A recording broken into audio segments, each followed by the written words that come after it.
A day in a life, ang pag-uwi sa probinsya ng weekdays. Tara guys, samahan niyo ako. Magluluto tayo sa aking literal na dirty kitchen.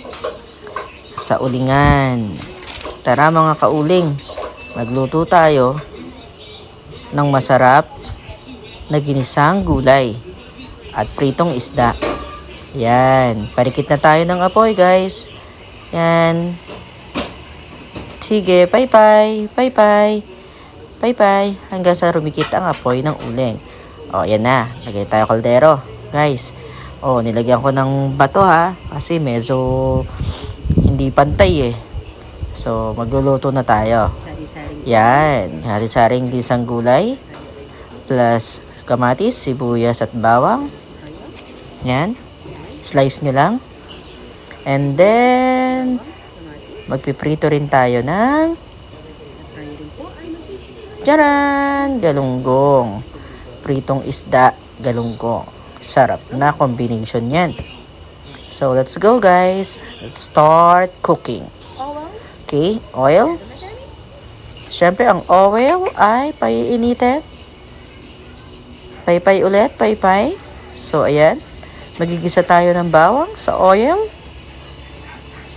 Pagkagisa ng bawang, syempre, hihintayin natin mag golden brown.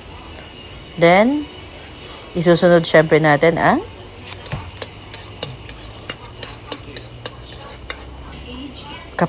ang katambal ng bawang, ang sibuyas. Yan. Syempre, yan. Yan. Pag mga golden brown na ang sibuyas at ang bawang, ilagay na ang kamatis. Yan. Halo ulit, halo. Hanggang sa, ayan. Medyo matunaw-tunaw na ng konti ang ating kamatis. Ginisang kamatis. Yan. Napakasarap magluto sa probinsya. Okay. Yan. Pagluto na ang kamatis, nagisa-gisa na ng konti. Siyempre, ilagay na natin ang ating sari-saring gulay. Yan.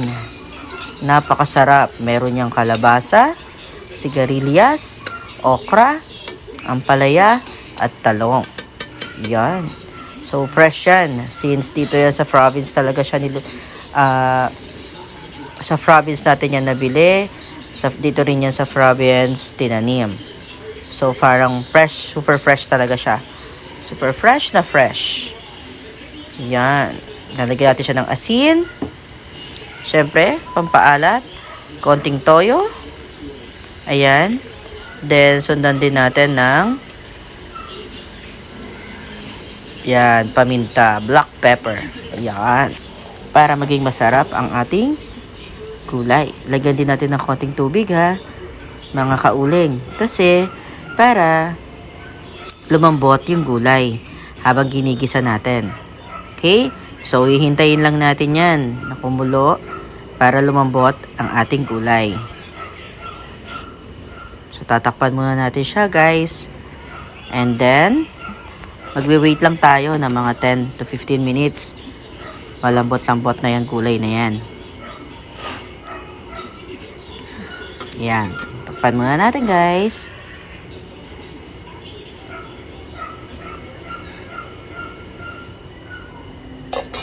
Ayan na. Luto na ang ating sari-saring gulay. Nakakatakam, di ba? Ang sarap. Siyempre, halu-haluin lang yan ng konti. Tapos, pwede na natin kainin. Pero siyempre, magpiprito muna tayo ng isda para meron siyang kapartner. Yan. Halo, halo, halo. Yan. And after that, takpan lang ulit ng konti.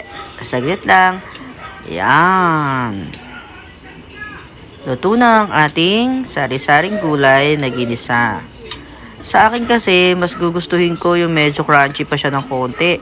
Hindi siya yung talagang malambot na malambot. Kasi parang feeling ko nawawala yung sustansya ng gulay kapag masyado ng malambot. Kaya iyan, medyo crunchy pa yan. Kaya masarap-sarap pa yan. Sariwang-sariwa ang ating mga gulay. So, prito muna tayo ng isda. After nito guys ha, para meron tayong kapartner sa ating ginisang gulay. Yan. Pasensya na kayo sa aking kitchen. Literal na dirty kitchen talaga siya. Pasensya na guys. Okay. So, kailangan ayusin ulit ang bato at nawala sa align. So, yan. Mantika lang. Tapos, yung isdang ipiprito. Oh, wait lang natin maluto yung prito guys. At ready na yung ulamin. Ready na tayong kumain ng ating tanghalian. By the way guys, dito nga pala ako sa Tartaro, San Miguel, Bulacan. So, ang sarap kumain, di ba? Pag nasa probinsya ka, mapapagana ka talaga ng kain. Lalo na at paborito mo yung iluluto mong ulam. Ginisang gulay, tapos may combination pa siya ng isda.